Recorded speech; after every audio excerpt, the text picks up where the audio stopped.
Bicycle, bicycle, bicycle. 3, 2, 1, eh bien non. Aïe aïe aïe, attention Philippe, le parapet. Ah, Christopher Froome qui n'a plus de vélo. Christopher Froome à pied. Oh my God. De nouveau Pierre Rolland, attaque de Pierre Rolland encore une fois. Personne ne réagit. Allez, aujourd'hui dans Vélo Podcast, on reçoit un coureur qui a passé 2 saisons dans la Groupama FDJ. Quelle chance, il a pu côtoyer David Gaudu et Thibaut Pinot, je l'envie, avant de partir cet hiver pour une autre équipe pour le Tour, la Qhubeka Assos. Et il s'agit de Kylian Franchini. Bonjour Kylian. Bonjour à vous deux. Merci de venir dans Vélo Podcast. Alors on rappelle, vous êtes un grimpeur, vous avez fait les courses françaises en février, le Tour de la Provence, vous avez terminé 22e, les classiques de Ardèche notamment. Bon, déjà, comment ça se passe votre début de saison? Oui, ça a très bien commencé. Je suis très heureux avec la nouvelle équipe. On a une belle ambiance dans l'équipe et oui, ces 3 courses-là en France, c'était bien. La Provence, c'était avec Fabio Aru, notre meilleur grimpeur ou notre leader dans la formation et c'était très cool et il est très sympa. On a bien travaillé ensemble et après les 2 autres courses, c'était avec Simon Clark qui a fait 5e sur la 2e et ouais, ça a bien commencé. Justement, c'est quoi ton rôle chez Qhubeka Assos? On a bien compris, t'es équipier, mais est-ce que t'as le droit d'avoir ta chance parfois? Oui, exactement. Je suis équipier, comme là sur les courses qu'on a déjà fait. Mais après, sûrement, il va y avoir des courses où j'ai aussi un rôle un peu comme un leader ou un rôle assez libre. Quelle course par exemple? J'espère d'avoir la rôle là sur le Tour de Suisse ou des petites courses, plus petites courses. Et sur les grands tours, parce qu'on sait que vous avez Domenico Pozzovivo, on sait que tu as déjà fait le Tour d'Italie, le Tour d'Espagne aussi. Sergio Henao aussi. Sergio Henao aussi, effectivement. Est-ce que tu vas être un équipier pour un de tes leaders cette saison en grand tour? Je vais faire le Tour d'Italie avec Domenico Pozzovivo, qui a terminé 11e l'année passée. Et lui, il veut faire jouer le général et là, je veux faire le rôle d'un équipier. Kylian, on a l'impression que, alors tu l'as dit, Pozzovivo a terminé 11e l'année dernière. Finalement, on a quand même l'impression que Pozzovivo, sans trahir de secret, ne va pas jouer la victoire finale, mais en tout cas, aller chercher, pourquoi pas, un top 5 si la course se déroule bien. On a l'impression que vous n'avez pas de top coureurs mondiaux à la Roglic, à la Pogacar pour aller jouer des grosses victoires. Mais finalement, du coup, sans ces coureurs-là, vous avez quand même beaucoup moins de pression dans les courses. Est-ce que tu as la même impression au sein de l'équipe? Oui, exactement. On n'a pas la pression. Ça, c'est clair. L'équipe s'est formée seulement fin novembre. J'ai signé le contrat presque à la fin d'année, à fin novembre. C'était très... Ouais, parce que c'est l'ancienne NTT. Ouais. Oui, exactement. Et c'était pas clair que l'équipe peut continuer. Et comme ça, tous les coureurs, on n'a pas un vrai leader, moi, comme Domenico ou comme Fabio. On est vraiment des coureurs qui sont très motivés. Sur quelques courses qu'on a vues à la télé maintenant, l'équipe est couru très offensive et ils ont essayé de marquer des points comme ça. C'est ça qu'on va voir toute la saison chez Qhubeka Assos, une équipe offensive finalement qui ne va pas se contenter d'avoir un gars qui va suivre le train de la Jumbo, de la Ineos, de la UAE lorsque ça va être une étape de montagne, mais une équipe qui va aussi pouvoir jouer le sprint avec quand même un des top sprinters au monde, Giacomo Nizzolo qui est le champion d'Europe en titre. Je pense avec Giacomo, on a un très bon sprinter qui peut gagner aussi des monuments comme Milano-San Remo, c'est son grand objectif cette année. Et après, comme tu as dit, on n'a pas les grands leaders comme Roglic qui veut, ou des coureurs qui peuvent attendre les dernières 2 kilomètres dans une montée. Mais après, on peut jouer offensif et on peut gagner comme ça. Tu me parlais de Fabio Aru. Alors depuis quelques années, c'est un peu l'ombre de celui qu'on a pu connaître, notamment chez Astana. Comment il est Fabio Aru? Il est très sympa. Il est vraiment comme un bon ami. Il ne se prend pas la tête et il est très ouvert et il est très simple, ouais. Est-ce que lui, il se donne les attentes aussi que certains ont, que certains placent en lui?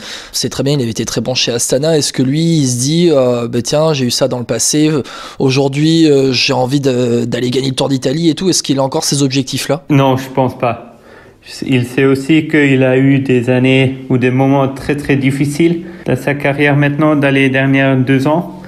Et maintenant, il prend l'équipe là comme une nouvelle chance et il se trouve pas comme un... C'est pas le premier truc qu'il dit. J'ai gagné un grand tour. Il est resté sur le terre et ouais, il sait que pour le moment, les dernières années, il n'a pas marqué des grands points et comme ça, il est très réalistique. Au niveau des objectifs de l'équipe cette saison, c'est lesquels, les gros objectifs? Sûrement de faire des jolies courses et de courir offensif.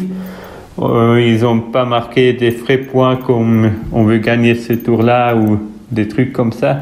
Je pense que tout le monde sait bien qu'on n'est pas les grands favoris sur aucune course, mais on peut faire des jolis résultats si on court avec la tête et si on court offensif et tous ensemble. On a un mot, c'est Ubuntu, et ça se dit, moi seul je suis rien. On est seulement si on est tous ensemble et si tout le monde travaille pour tout le monde. On a quand même l'impression que vous allez quand même viser des victoires d'étape sur les grands tours ou alors aussi des classiques avec Giacomo Nizzolo au sprint. Oui, exactement, c'est ça. Mais Douglas Ryder, le grand manager de l'équipe, il n'a pas dit on veut vraiment gagner ça ou ça. Je pense qu'il est déjà content s'il trouve encore un sponsor pour continuer encore l'année prochaine. Mais il ne met pas des grands résultats pour objectif. Alors on a reçu ici dans Vélo Podcast Sébastien Reichenbach, que vous pouvez d'ailleurs retrouver sur YouTube et toutes les plateformes. Beaucoup trop de Suisses. Exactement, il disait qu'il n'avait pas ce profil d'être leader. Toi qui es équipier, t'as déjà pensé à être leader?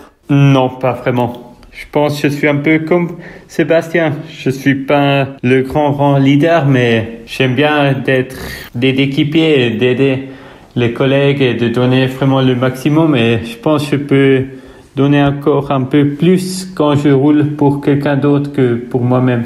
Je n'aime pas trop la pression. Et du coup, Kylian, c'est la question qui en découle. T'as pas encore gagné en pro, c'est ça, non? Non, exactement, ouais. Et ça te pèse pas trop d'être à un moment de ta carrière à 27 ans où t'as pas encore gagné? Tu t'es déjà, dès le début de ta carrière, quand t'es passé pro, mis dans la tête que tu seras un équipier? Non, pas forcément, mais pour le moment, j'ai pas encore la victoire. J'espère bien d'avoir cette victoire dans l'une des années qui suivent, mais oui, c'est pas le grand objectif. Ouais. C'est quoi le rêve quand tu t'imagines ta première victoire, ce serait où? Pourquoi pas en Suisse, sur le Tour de Suisse ou le Tour de Romandie. Ça serait cool. Et quelle célébration tu ferais? Oh, ça, je sais pas. Tu ferais pas, je sais pas, la Mathieu Van Der Poel sur Tirreno, par exemple, la semaine dernière, les bras croisés comme ça, en tapant la pause, non? Non, je pense, je mets quand même les bras dans le ciel et ouais. Bon, en tout cas, je pense que si tu gagnes une étape, Kylian, t'auras le temps de la célébrer parce que vu ton profil, exactement, tu gagneras ouais. pas forcément au sprint, non? Et peut-être un sprint à deux en montée. Peut-être ça. Ou tout seul. Ouais. Kylian, merci d'être avec nous. On rappelle Kylian Franchini qui court à la Kubeka Assos. Alors, pour ceux qui ne le savent pas, tu as couru à la Groupama FDJ les 2 dernières saisons, notamment avec Thibaut Pinot qui est en très grande difficulté avec son dos en ce moment. Toi qui vois ça un peu plus loin aujourd'hui, t'en penses quoi de Thibaut Pinot? J'ai fait des jolies courses avec Thibaut. Il était toujours mon grand leader. J'ai eu beaucoup de respect de lui. Et oui, il était très très sympa et aussi très humain, comme Fabio un peu. Et ouais, j'ai vraiment aimé le temps avec lui et des courses avec lui. Kylian, pourquoi tu es parti de la Groupama FDJ? À la fin, on a eu un peu des difficultés dans les petites courses et après, non, c'était pas des difficultés, c'est compliqué à dire, mais à la fin, on s'est séparés. Ouais, parce que tu nous as dit tout à l'heure que tu avais signé ton contrat en novembre, ce qui veut dire que devait y avoir, avec la Groupama FDJ, tu as dû faire un petit bilan à la fin de ton contrat et puis la Groupama FDJ peut-être n'a pas souhaité te renouveler, ce qui fait que tu as été peut-être pendant quelques semaines un peu dans l'attente, tu ne savais pas si tu allais trouver d'équipe, c'est ça? Oui, exactement, c'est ça. Est-ce que c'était frustrant pour toi de ne pas rester à la Groupama FDJ? Oui, j'ai passé un très très bon Tour d'Italie avec Arnaud. On a eu vraiment une belle ambiance là-bas. On a eu les 4 victoires avec Arnaud. Et comme ça, clairement, c'était frustrant de quitter cette équipe. Et de chercher quelque chose d'autre. Bah, merci beaucoup Kylian d'avoir été avec nous. Merci à vous. Merci. Et on espère te voir lever les bras cette saison. Alors promis, si tu gagnes, tu reviens nous en parler dans Vélo Podcast. Oui, c'est bon. C'est promis. Allez, le rendez-vous est pris. Il n'y a plus qu'à gagner une victoire d'étape. Aïe aïe aïe, attention Philippe, le parapet.